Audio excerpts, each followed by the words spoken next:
in my watch anya adwuma ne nti yo no kwase ampanyin no wa nkwachi criminals no oboko ni ampa justice ama police for no mabusianfo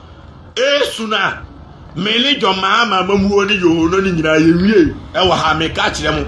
omamgu parliament half of them bokina for nkwasiafo no mugu parliament omunkum ho but mukrofo moane de mo treni omo se omo niawu ade ani jimi no. Who gave him the power to destroy the water bodies? Who gave him the power to destroy the forest? What the kwasia to office was who need chance what? Go Jimmy. Who say kwasia? We a weak man. How about you post here then? I was here for Bawku and some course who our horn nominations and no suma same way. Ebe de dwa e social media and so I just say na enyasem keto ho no ene nkofo ebe ka bi pa eno nam so ama era yehonu ekopie mu e wo honom na chese wo hwe se ne ebe na yie ebe to yie na chese wa bro kopie mu honom ene ne course wo honom de na enyasem keto eno na ene de Twene Jonas abetutu bi e de amane ne yie pa enyasem keto ese ni abokofo eye a wo ko honom a wentimi ankasa antro mu a wasan eba ye ne de e kamia ye se entwa yie and dear Twene Jonas abetutu bi e de amane IGP yehonu e na afense ra John Dramani Mahama pa enya asem ketua e wo no fo yenti ensema do bi a Twene Jonas e de abetudwa e de afa ensema do a e koso e wo Bawku ene ne mpatam ye ba ya toso e de amamo tifo mo ya moa na mo so gimi se mo eso abra man purisifo moa na egu parliament o mu nku o mu ho o mu ni kusi asefo moa no Mahama yarega kwasia na otu onye mamprusi ni onye Bawku no free bisa ba omi akraman ni se nya Bawku no free ade na omo sika nko omo parliament wo omo nia no moa ne de omo training omo so omo nkum ni panko free. What kind of jimisem is that? What kind of jimisem is that? Okay, you don't know the complexity of the story behind Bawku. What but them if you uku obi away a criminal, you deserve to face the law. Oma pretend yo NDC for mo na pretend say soldier ni no police for na yaku omo Bawku ne de they don't have families. Sa kwasi amamuo we na mo ba bebu in my watch anya adwuma ne nti yo no kwasi ampanyin no wa nkwachi criminals no Bawku ni ampa justice ama police for na mabusianfo esuna mele Mahama mamuo ni yo no ni nyina yewie e wa ha me ka kire mo obi nkum ni panko free e wo Ghana ho it doesn't matter say o ria Bawku ni kani aboa no nkum ni panko free na asanti ni kokum ni pa no ye da prison e de ne nkwasi asem ni ye no buru ni kokum ni po da prison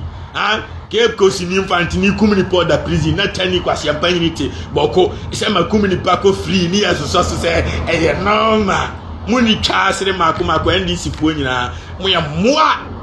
menemanum. So what you say anti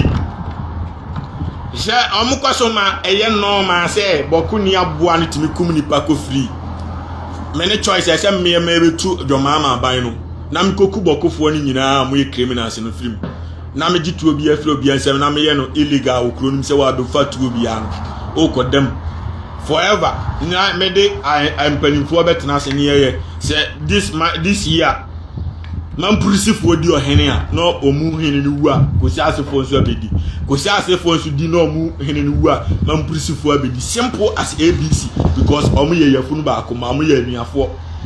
omu nyina afifiri Bokena na abegu Ghana no omu jimi ba omi abokena ni no oye Bokena ni omu mgu parliament half of them Bokena fo nkwasiafo no mugu parliament omu nkum ho but mukrofo moane de mo treni omu se omu niawu ade ani jimi no ade ani jimi no na ma pretend say eye normal metema na me ko Bawku setem na ayi na te so ojo Mahama utipa se botan setem na wa na uti setem na me ko Bawku na ye peace obi ankum nipa adan na anu ya oba de mu asta maja wo so nkum nipa Mahama utipa se botan tema na me ko Bawku ekoton sidi na oni atames na wo so Bawku ye self obi anku obi because obi anim say omujimi atames bechiom enti ade na nema ba maja omuso munyimi na muntimi mema statement say ya chi Bawku 45 a omu nema yeku omu na tutu police for ana ya chi 10 a omu na ku police for miensa no dabi we have not arrest single soul na yo no kwasia we how are you able to protect Ghanaians na untimi protect wa tax force people you can't protect your own police. How do you protect the Ghanaians? Ojan say, and Mua say, from Awudifo, you can't protect the police from Awudifo. How do you protect the Ghanaian public from Awudifo? Apua say, "Say your friend IGP." Na ya tutu abo kem na gina ho patch. Dam pare anka urumare. Was sama kugu prison. No mo sunya nyansa next time. Na fi mako fie sika ko fa lawyer. Ansana money aban ba twemanso e dam pare anka kwase na tutu obo police kem. Kasa amre we court date dan so a ye twene court. Ka say eye nkwase amamu ti se dwom mama mu jimi amamu ya o magya ni pane na na mboko edi Joseph odi aduane na ofre ne ho be mama ku police ni ko free matutu abo police kika ko free na omo mfo boko boys na omo free me omo se Ghana police IGP di wa jimi yo enti boko jimi ana omo jimi because omo take omo konka kuro ni nyina na omo jimi ho Burkina Faso na bewuram easy because police wona jimi. Look at this. Abra ojo mama be man panyini da kwase atama na man panyini na Burkina Faso ntimi wura boko o mejimi o. Even akofo ade kura yesi wa jimi kura no ono kura wo so na omu ntimi mejimi. Munko ade mo ba ya majimi. Na mo so ntafo mu wa we so omu ba kumasi a kuma asantini de kaya yoyire omu. Ombe dru tachimaya. Bunu ni de pa ayi trogo yire omu ani hwibaro no osoma omu no piapia omu. Mun pia hwibaro no. Ombe dru nkran the same thing omu nyo bia. But who IGP kwasi ampanyi yohono 2 million na kura woni dwo mama kwasi afo mienu musuro kwasi afo we musuro ntafo muwa we musuro omo edi ani jimi no Steven ya mensa say mama is too slow say ti amene man no say be yo bekika no wa jimi dodo because a criminal no ususo ne so a no mani agi o afi no om de futuo no beba be jiji nkofo mobile money Omfrua no mubora bank. Omfrua no mubafie because why no musuro no? Why na akofre no? Police ni no no awakunu kofri. E de na cheze wo na wonye obi a no oba so no de 20 besusu anadwo a ukofre police osuro wan wa bodam. Police fo na asuro media. Me be robo wa why na e ba beje wa bodam. Ati boys na ni ji age no mo so ombe wura boko sa se ombe ba betie si south aba be robo nkofo. So until we NDC ni no Jimmy akronfo ne ba so a onim se me MPP ni na me ko wi na NDC ni o dabi wa na dwen ye o se efie we mi wura ma menye sika no e ho na all about the two neighbor no obeku o maami ana waku papa no ahwese ebe ye oda support Jimmy sem support boni am fame o na ati Ghana memete every no America obetutu o ha ebeku ye fam so ye man pusi ni uye kusasi ni uye hwan bibi ni bia betutu o ha ye boni tu akuno anye Jimmy nya fe ni ebe gina police ni bepa obi ache o obetutu o ha ye ku simple uye lucky na si ye nku aye mo prison straight enya ha se ni ebe Jimmy ha ye nyimi o anti obi a ni so okotutu obe unti obi amfatu o nyimi o ba mudi ye mo so Jimmy so se emwa na egu boko no omunkura tuo na omunkum ni pafiri a na mo supporto Mahama kwase ampanyini no ne yoho no mua na eye mua masem ko se me ne om ne ko school me na fo ne om na me om to siri isab ai ko se asefo ne man prisi fo me na fo ne om omuguo om fra me om si che si ade be tiri aba asante aba robu because si am and Mahama ja chance of mine si ye na ye ni bone enti om mani adi o but me om ka kire me ba le me chance kronfo e mananfo a because ma mi adwuma amomo no mo ka chem ze si ana ze si ya ma mo chance om tumi ku police ni ko free ndie omo ba bari akura nyina omo one because omo nim se boku ni na boy dangerous na police wona ja no ko de ba enti se sa na joma ma boa ne pede a omo ba be start ya robo mo so enti se ma Jimmy a ye teteni kronfo nim se me ko wi NDC ni nkwan me ko wi MPP ni nkwan we me bisa boys ni sentimo ba mo start se mo robo ambe robo NDC for ni MPP for aboma na se mo be robo NDC for no mama mo chance mo robo no mo be ja mo ana o si o de krono de wa wo sika no mo be wi a o mo ni NDC no mo ni MPP o me ba be wi amo me na mfo ni o mo ana ka kire me enti o me ba be wi am jo mama kwase ampanyi de wo pese Ghana ko ye ekoduro no Timuni ma mufam Jimmy nko boko na fe mu nko nkwakye nkwasiafo na ku police wo no mama mo example ma jimi no time na dampare mo so no kochi denchirobo ase because ma ku soja ni ba ko po nku police 4-5 said ye Bawku aku police mako ba ko miensa na yoho na aboa na ese pa o ma che da bi ba ko pe boys ni nyina to wuram so still kochi o mu nyina e di ahoma eso o mu nan ni o mu nsa e line o mu app e di o mbesi ko wura court yoho na bue yoho na nchie munko boys Google. What did MPP do to Dɛstroys ase for taking Mahama soldier ni Mahama life? Bisa say dan pare mo ye omo dan kromo ofo dan omo chi kromo ofo gwa omo ade omo ko wura prison say gwa omo o omo kwa de omo fatu omo de abo na si omo de abo na bro Dɛstroys ase for na we mu de omo kura tuo no mu jimi na dwoma ama ne hwe wase fi kwase ampanyi ko jimi ko nam NDC fo na jimi na omu di wachi na omu so se wo ya de wo ya boa woni wa IGP yohoro uti se na ntwibi na mate etiema no pai udi tantan wo ho anya akono kwase ampanyi yohoro ko jimi ko mu ase ko mori ko na ntwie ba yohoro ko banchi ampesie yohoro ko kwasi ampanyi yohoro kwasi ampanyi criminal nkum police ni nko free. It doesn't happen nowhere. Yohoro kwasi ampanyi obisu dumso is back. You dumso ne de ya che dumso ne de ya che say you be kumuni pano you be kumuni pani hiame more because entafo na ni ade o because on person on tisi south o be robo mo se ma jimi enti wa ofie ka si wo bia no ma beje ka anko no me come azi o me se o me bedroom azi a no ma tonton spare parts Steven Yames I said they are saying Bawku people are using juju so it's difficult to defeat omo ya moa omo boa omo ne hwe omo ne tin omo juju kura o Ghana ya asantefo ene beninfo ntafo ne te omo ne bi omo ni kapro me se kom dia was school fees omo twintua o omo kodo baade na omo nya ska betua school fees tieri amechon asantini ne ofa na betua ni school fees ne papa na etua ni school fees ne maami na etua tani ono a na kodo baade me ni omo na ko school otachiman senior ame na me ka kire o omo kodo baade na omo nya ska ba betua omo school fees omo ne kapre omo ne we etuo no parliament for moa no e na asesa de amomba omia aboa no on the supply to no mom so omku omo enti se we aboa na we leader omo an ka kire me omo se ba omia na di tuo ne ba se we aboa na we leader na wa supply kro bi mu tuo se omku omo abra asem bia o wi asinya tuo de di kunipa ana ye de edeka eye nipa na etena se ne asiesi asem na